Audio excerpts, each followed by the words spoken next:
Olá, amantes de terror e relatos sombrios, como vocês estão?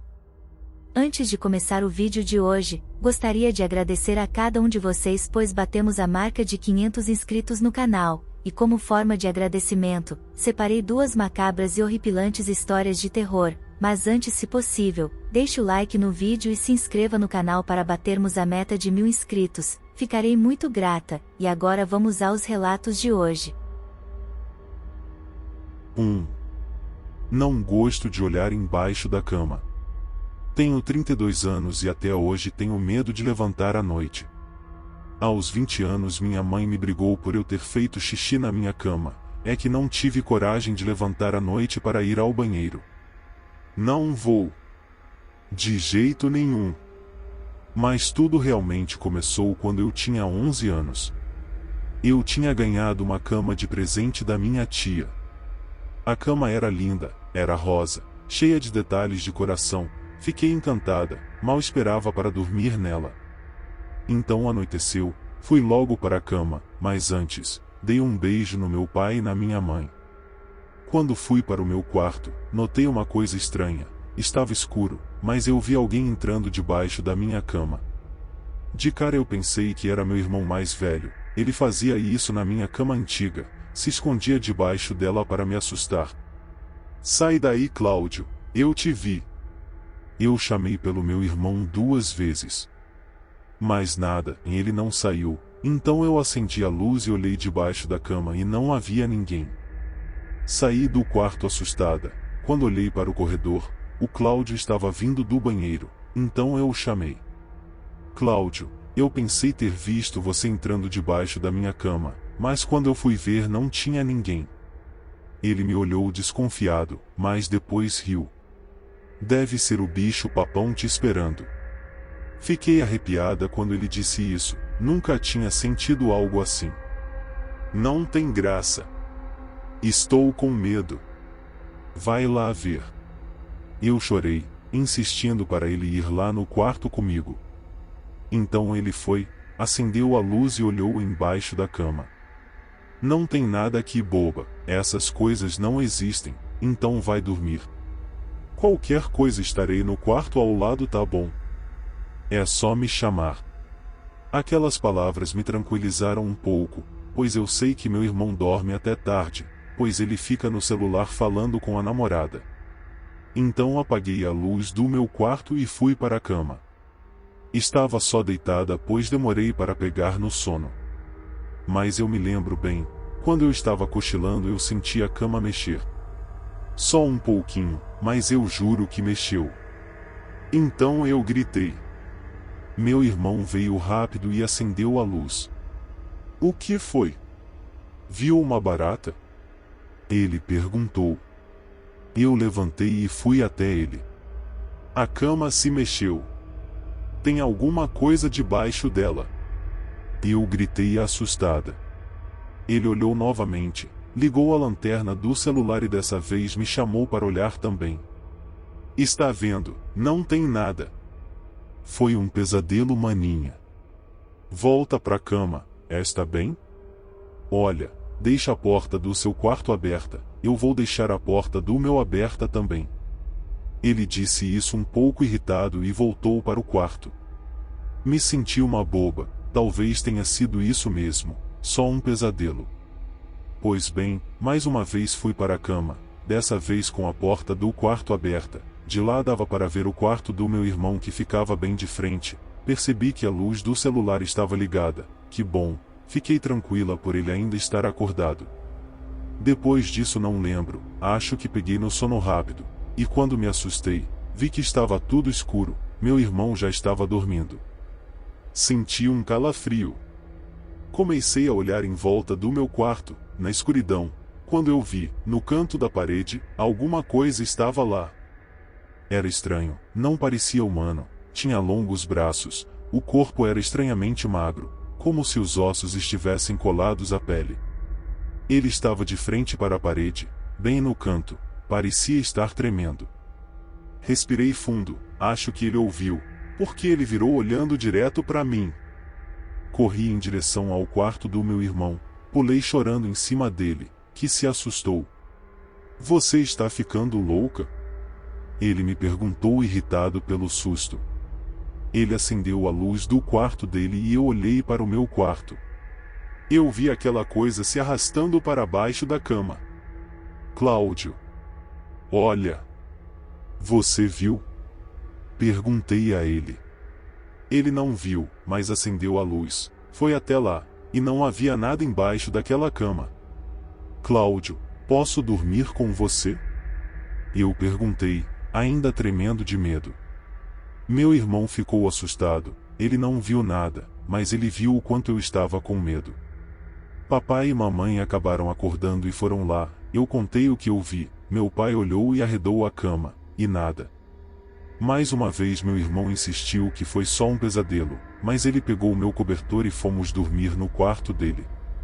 Ele apagou as luzes e me abraçou. Me senti segura com o abraço dele, adormeci rápido. Acordei no meio da madrugada, e eu vi aqueles olhos no meu quarto. Estava vindo debaixo da minha cama. Meu Deus! Esquecemos de fechar as portas dos quartos. Fiquei paralisada de medo. Não conseguia gritar, nem me mexer. Aqueles braços foram saindo da cama, e aquele corpo esquelético estava se mexendo, ele estava saindo, estava se levantando, ele ficou de pé na porta do meu quarto, olhando para mim. Ele fechou a porta. E eu fiquei ali, paralisada.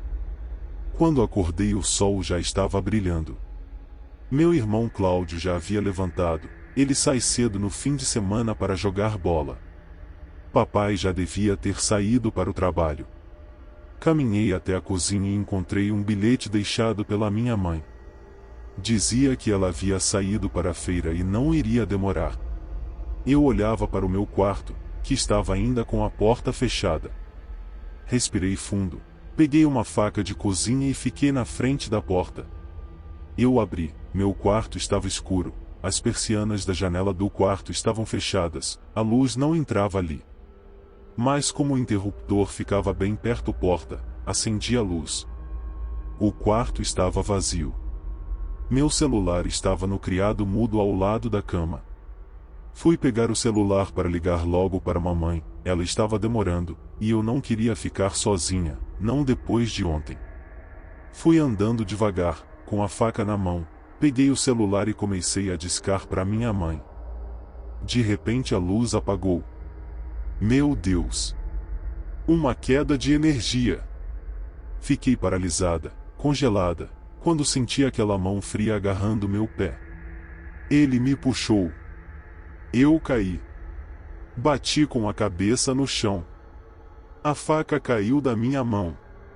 E ele começou a me puxar. Eu gritava. Eu chorava. Ele estava me puxando. Ele rosnava como um cão raivoso. Aquelas mãos geladas me puxando para baixo da cama. Eu gritava. Quando a energia voltou, a luz do quarto acendeu, mas ele continuava me puxando. Minha mãe apareceu. Ela me viu desesperada. Ela segurou em minhas mãos e me puxou. Quando ela viu, ficou horrorizada. Minha perna estava com marcas de arranhão. Ela me levou para a sala, pegou um kit médico e fez um curativo. Eu estava tremendo, não conseguia dizer uma só palavra, recobrei a voz quando eu a vi indo em direção ao meu quarto. Mamãe, não entre no quarto! Gritei em voz alta, mas ela parecia não me escutar. Ela foi até lá. Ligou as luzes, abriu as persianas e arredou a cama. Não havia nada. Quando meu irmão e meu pai chegaram, me levaram ao médico. Disseram que eu havia feito aquelas marcas com a faca que estava comigo. Fiquei revoltada. Eu não sou maluca. Ele estava lá. Havia alguma coisa debaixo da cama que me agarrou. Ele me puxou. Meus pais me levaram a um psicólogo. Ele diagnosticou que eu estava muito agitado e precisava fazer algumas atividades para aliviar essa ansiedade. Outros médicos disseram até que tenho sonambulismo. Que absurdo! Ninguém acreditou em mim. Nem um pouco. Conversei com o meu irmão. O Cláudio era o único que realmente me escutava, sempre foi assim, a gente tem uma ligação muito forte. Mostrei as marcas para ele, ele ficou assustado e desconfiado. Ele disse que era melhor eu dormir no quarto dele essa noite. Eu estava disposta a mostrar a ele o que eu vi. Fui dormir no quarto dele novamente, dessa vez preparada. Com meu irmão eu tinha forças, tinha coragem. Naquela noite deixamos as portas abertas, dos 2 quartos. Cláudio disse para eu acordá-lo se visse alguma coisa. Então fomos dormir. Novamente abri os olhos no meio da noite, senti que o braço do meu irmão estava pesado. Ele adormeceu, mas eu estava bem acordada agora. Senti um calafrio estranho, um calafrio de medo. Ele estava lá, dessa vez ele não veio debaixo da minha cama. Ele veio do corredor. Não posso acreditar. Ele estava andando pela casa. Aquela coisa sabia que eu estava acordada, porque ele parou na porta do quarto do meu irmão, olhando para mim. Depois foi se afastando devagar e voltou para o meu quarto. Eu senti meu irmão me abraçando mais forte.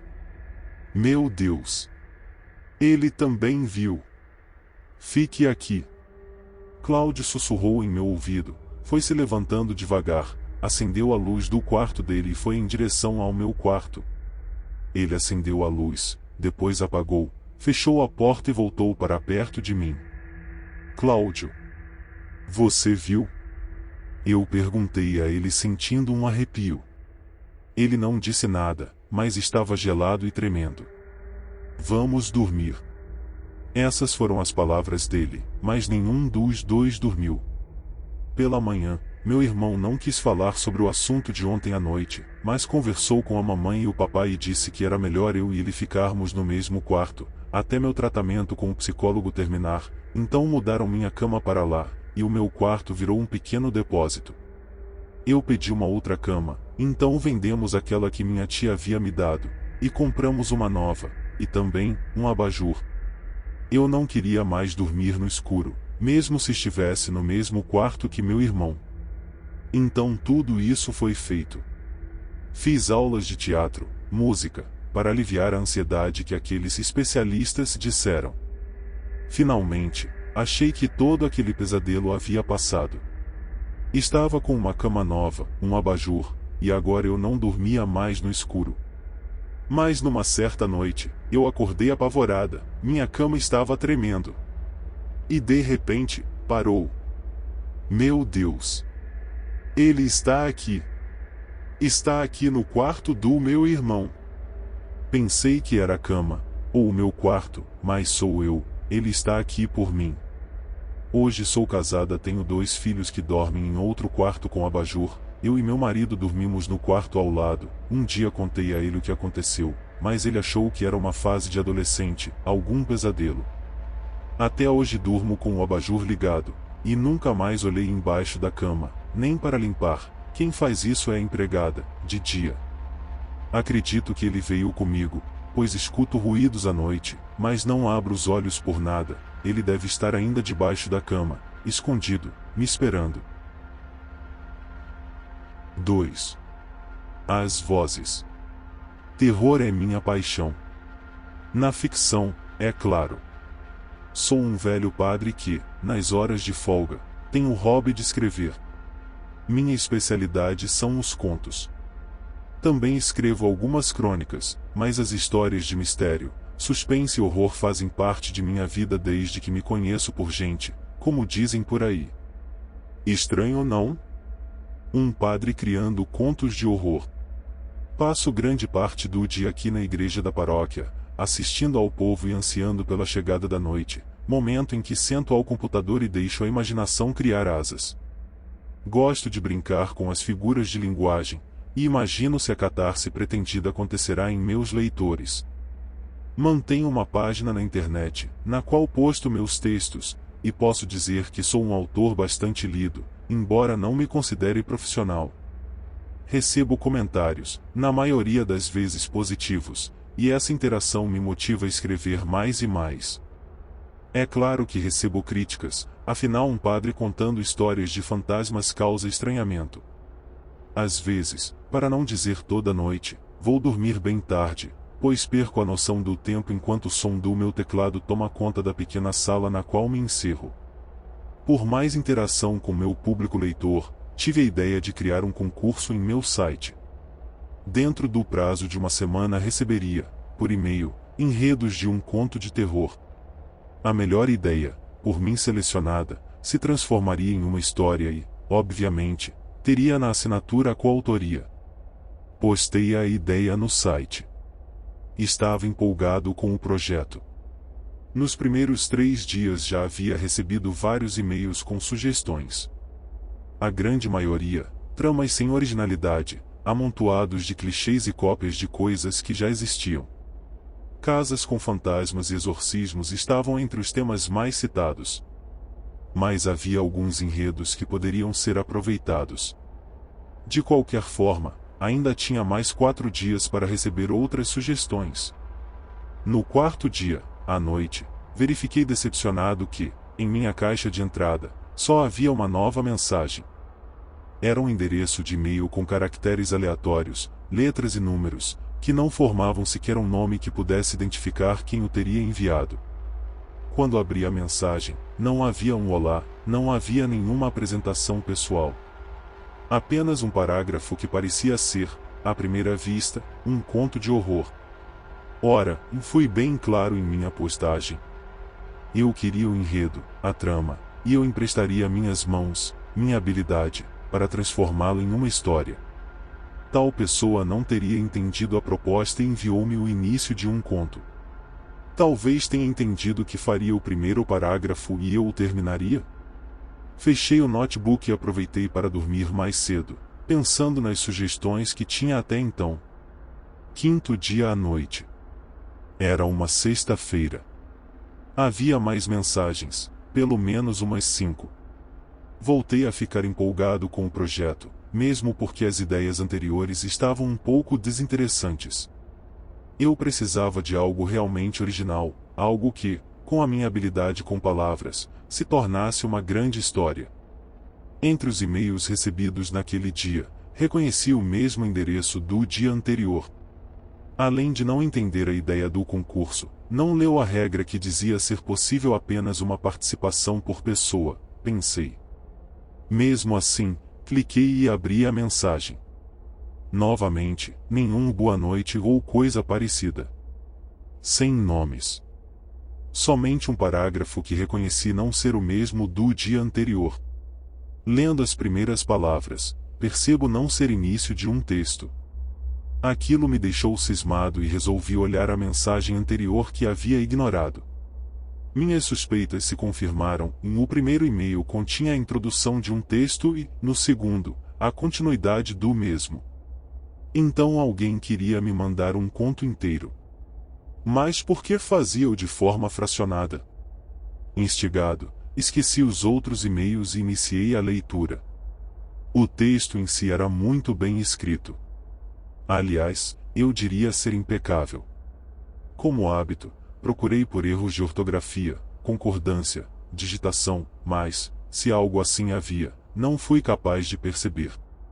Quem escrevia aquele conto entendia das coisas. Passei a me concentrar no mais importante e a trama. Narrado em primeira pessoa, chamava-se As Vozes e tinha um eu lírico feminino. Melissa era o nome da protagonista. Dizia ser uma garota de 16 anos. Excluída do círculo de amigos, na escola, por uma particularidade, ouvia vozes.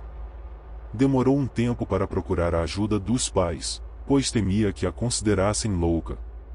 É claro que os pais a levaram a psicólogos e psiquiatras, mas nenhum diagnóstico foi conclusivo. Testes, muitos deles, descartaram ser esquizofrênica.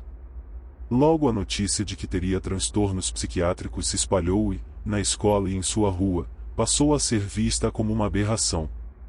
Hostilizada por uns, alvo de deboche de outros, ia seguindo um dia a dia de humilhações. As vozes que ouvia se intensificavam e davam estranhas orientações a ela. caramba! Exclamei assim que acabei de ler as 2 partes que ela já havia enviado. Podia não ser lá muito original, mas o autor escrevia bem e a trama se tornava interessante. Eu, antes de ser um escritor, era um leitor. E posso dizer que já havia sido fisgado, como costumamos dizer. Queria receber as outras partes, mas antes tive o cuidado de fazer uma busca na internet. Copiei alguns trechos da história e colei no Google. Aquela história já poderia estar publicada em algum site. A pessoa que me mandava poderia já ter feito isso ou, quem sabe, nem fosse a autora do texto. Nenhum resultado obtido. No máximo algumas palavras soltas. Aquele texto não estava ainda na internet. Isso me deixou mais intrigado. Conforme imaginara, recebi, no dia seguinte, outra parte do texto. 3 parágrafos. Seria a conclusão? O fim da história? Contos são, geralmente, textos curtos. Nenhum boa noite, nenhum nome. Somente o texto. As vozes torturavam Melissa. No início eram obscenidades às quais uma adolescente não deveria estar habituada. Depois passaram a ditar ordens. Além das ordens, ameaças de que, caso ela não as cumprisse, seus pais seriam, de alguma maneira, punidos. Como forma de testá-la, as vozes sussurraram em seu ouvido que ela deveria encontrar um animal, aquele que lhe fosse mais fácil, e decapitasse o pobre. Deveria fazer isso com uma faca, machado, enfim, com qualquer ferramenta que desse conta do recado. Ou isso, ou seria sua mãe a perder a cabeça. É claro que isso a deixou em pânico. Alguém ameaçava matar sua querida mãe. E havia uma ironia cruel nessa tarefa, e Melissa sempre fora simpatizante da causa animal. Daquelas pessoas que não pisariam em uma formiga. Ela não sabia de onde vinham as vozes que sussurravam em seus ouvidos, mas elas brincavam de maneira sádica e cruel com a perturbada garota. O texto prosseguia com a detalhada descrição da tarefa sendo cumprida por Melissa. Ela já acreditava que não tinha transtornos psiquiátricos e que as vozes eram reais. Cumpriu as ordens tendo como vítima um dos pombos que habitavam, as pencas, o barracão no qual um dia teria funcionado um curtume e hoje encontrava-se abandonado. Chorava copiosamente enquanto degolava o pobre animal. Pediu perdão à ave, 1, 2, 1000 vezes. Tinha sangue nas mãos e na roupa, então feriu-se, de propósito, com a faca, a fim de justificar o sangue. Diria qualquer coisa, que caiu e cortou o joelho, algo assim. Isso explicaria também ter chorado.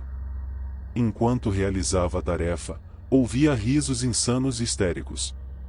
Melissa, 16 anos. Tive um estalo e corri verificar o endereço de e-mail, mls16@hotmail.com. Como pude ser tão distraído a ponto de não perceber que, no endereço de e-mail, havia sua idade? E as consoantes ml sugeriam o nome Melissa. Então quem estaria me mandando a história tinha um nome. Uma garota de 16 anos que escrevia um conto de terror na qual a protagonista teria seu nome e sua idade. É claro, isso eram apenas suposições minhas, apenas possibilidades. Qualquer um poderia criar um endereço de e-mail com dados da história, talvez para brincar comigo, me confundir, me fazer de bobo. Poderia tentar rastrear o endereço de IP do computador que me enviava os e-mails, mas achei que poderia ser de qualquer lan house, então deixei por isso mesmo. Quando findou o prazo de recebimento, apenas postei em meu site que o prazo se esgotara e que, em breve, divulgaria o resultado. A verdade é que, desde que comecei a ler a história de Melissa, atormentada por vozes que sussurravam em seus ouvidos, sequer abri as outras mensagens. Esperava ansiosamente o dia passar para, à noite, ler os novos capítulos da trama. E começava a ter problemas de concentração no trabalho porque, além de querer saber a continuidade da história, eu tinha todo o mistério sobre quem estaria enviando aquela história. Seria uma jovem escritora de nome Melissa? O que a faria brincar comigo daquela forma, trazendo aquele verdadeiro enigma. Talvez até fosse alguém que eu conhecesse pessoalmente, que soubesse do meu hobby, do meu gosto por histórias de horror. Algumas vezes respondi ao e-mail, dizendo que estava gostando da história, mas gostaria de saber sobre o autor ou autora. Nenhuma das minhas mensagens foi respondida. Um novo capítulo. Ótimo! Ansiava por isso. Posso dizer que já me tornará dependente daquele enredo, e esperava que o mistério da autoria secreta fosse, enfim, revelado. No novo fragmento recebido, Melissa narra estar à beira da loucura. Tornará-se insuportável aos pais o seu comportamento e as coisas estranhas que fazia. A mãe, de formação religiosa e bastante supersticiosa, já pedia ao marido que procurassem um padre para exorcizá-la. Havia uma semana não comparecia à escola, e passava boa parte do tempo trancada no quarto. O relato de Melissa me deixava extremamente angustiado. Nunca fora de sequer lembrar de sonhos, mas passava a ter pesadelos e lembrava deles com incríveis detalhes. Em um deles, chegamos a conversar. Ela repetia, insistentemente, não ser louca, e dizia ter medo de ser internada em algum sanatório. Aquelas palavras me marcaram e tive um grande susto quando, no dia seguinte, lendo os novos capítulos recebidos, deparei-me exatamente com as frases que ela me dissera em sonho. Aquilo causou um forte impacto em mim. E como poderia ser diferente? Como uma coincidência daquelas seria possível? Apesar de lidar com o além nas histórias que escrevia, na vida real sempre fora muito prudente em relação a coisas assim. A própria igreja testemunhara, ao longo da história, uma infinidade de fraudes, assim como patologias, casos de esquizofrenia, que eram confundidas com possessões demoníacas. Agora, eu tentava entender como as frases proferidas por ela em um sonho se repetiam, ipsis literis, no capítulo novo que acabará de receber. Minhas surpresas não cessaram. Em um novo capítulo, Melissa dizia estar no limite, e procuraria ajuda com mais alguém além de seus pais, que nem estariam ajudando tanto assim. Um padre, escritor de histórias de horror, bastante conhecido na internet. Talvez pudesse ajudá-la de alguma maneira. Ela falava de mim no texto? Com essa possibilidade na cabeça, outro estalo acontece, e lembro da captura ao pombo no barracão que um dia teria sido um curtume e que, agora, encontra-se abandonado. Esse barracão existe, e fica a apenas 5 quilômetros daqui. Lembro do velho curtume do mau cheiro que causava revolta nos moradores.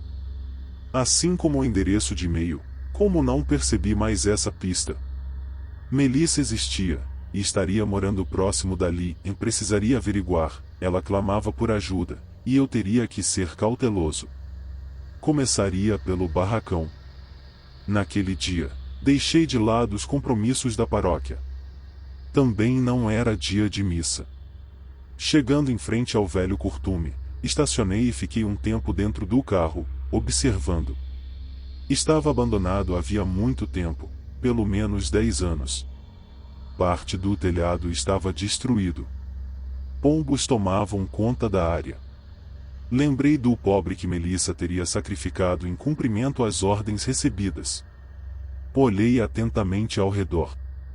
Ela poderia morar em uma daquelas casas. Estaria apenas me contando uma história fictícia ou passava realmente por aquele tormento?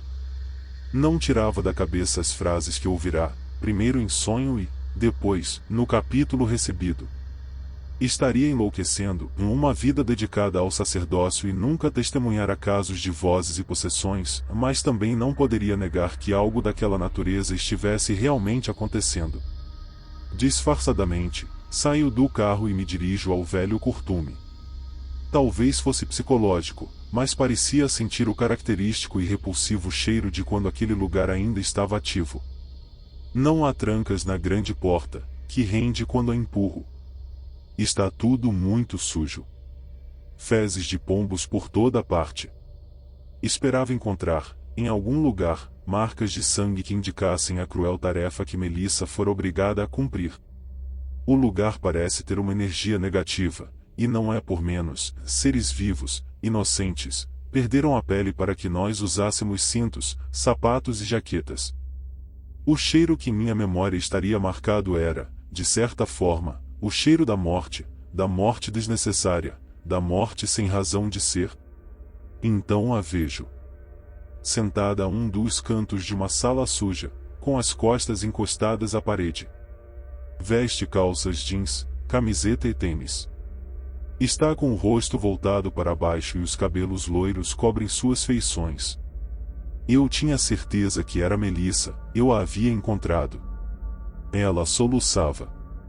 Em prantos, falava algo inaudível e só então percebi o estilete em suas mãos. Não! Meu grito rasgou o silêncio do ambiente, porém foi inútil, pois o movimento rápido fez a lâmina afiada cortar tecidos e artérias. Você veio, padre.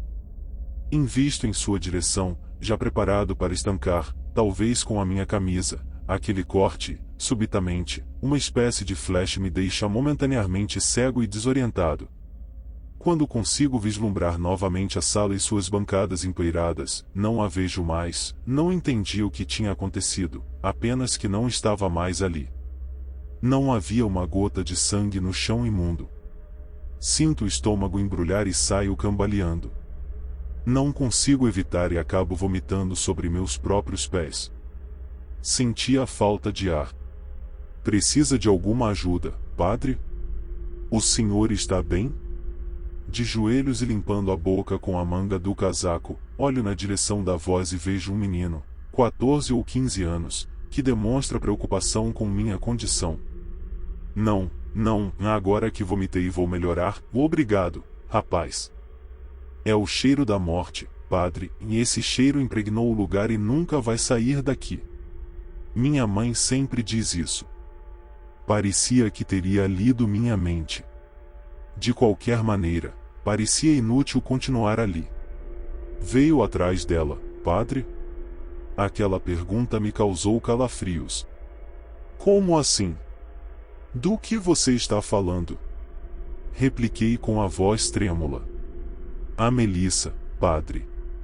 Ela fala comigo, sussurra em meu ouvido. Da mesma forma que ela ouvia vozes, eu a ouço. Ela me orienta sobre como mandar as mensagens ao Senhor. Eu enviei aqueles e-mails. Ela dita e eu escrevo, palavra por palavra. Eu sabia que o Senhor viria aqui hoje, ela me disse. Posso dizer que fui o instrumento para que vocês pudessem se conhecer. Espero que agora isso tenha fim. Tenho medo de contar a meus pais. Vão pensar que sou louco. Sem o estranho sonho e a recente aparição, eu diria ter sido vítima de um trote por parte daquele menino de imaginação tão criativa. Mas sabia que ele dizia a verdade. Ninguém melhor que eu sabia, naquele momento, o que tinha acontecido. Melissa precisava, mesmo na morte, de alguém que nela acreditasse. Em vida não teve. Foi hostilizada e ridicularizada. Os próprios pais não depositaram confiança em suas palavras, quando procurou ajuda. Taxada de louca, chegou ao extremo de, no mesmo barracão em que arrancara a cabeça do pobre animal, cometer suicídio, cortando os pulsos. Ninguém veio em sua ajuda. Esvaiu-se em sangue naquele chão imundo. Foi a única vez, o único momento, em que desobedeceu às vozes, que diziam para não fazê-lo. Isso teria acontecido havia 5 anos. O garoto dizia lembrar vagamente da menina estranha que perambulava, sem amigos, pelas ruas, falando sozinha. Padre. Melissa quer que o senhor conte sua história. Escreva o conto, padre, conte a história dela. E assim o fiz. Escrevi em meu site o conto intitulado As Vozes. Escrevi na verdade apenas reproduzi os textos, impecavelmente bem escritos, que havia recebido. Não foi assinado em coautoria com Melissa. Dei a ela todos os créditos da história. O texto continha a advertência de ser baseado em eventos reais. Depois de publicar o conto, recebi muitas mensagens de gente que dizia lembrar da história da garota que se suicidara dentro de um curtume abandonado, igualmente abandonada por todos em meio a fezes de aves que ali faziam morada. Sua história tornou-se conhecida, como ela tanto queria. Tornei-me amigo do garoto, que hoje já é um homem. Sempre mantenho contato para saber sobre possíveis danos psicológicos que poderia ter sofrido. Ele diz nunca mais ter ouvido a voz que sussurrava em seu ouvido. Parece estar bem e segue sua vida, inclusive casou-se, talvez, raramente lembre de Melissa. Já eu, não há dia que termine sem que a ouça sussurrar em meu ouvido um boa noite, padre, durma bem. E aí, amantes de terror, o que acharam das histórias de hoje? Qual deixou você arrepiado de medo? Para saber quem chegou até o final, escrevam a palavra pombo nos comentários. Vejo vocês amanhã para mais histórias assustadoras. Até logo!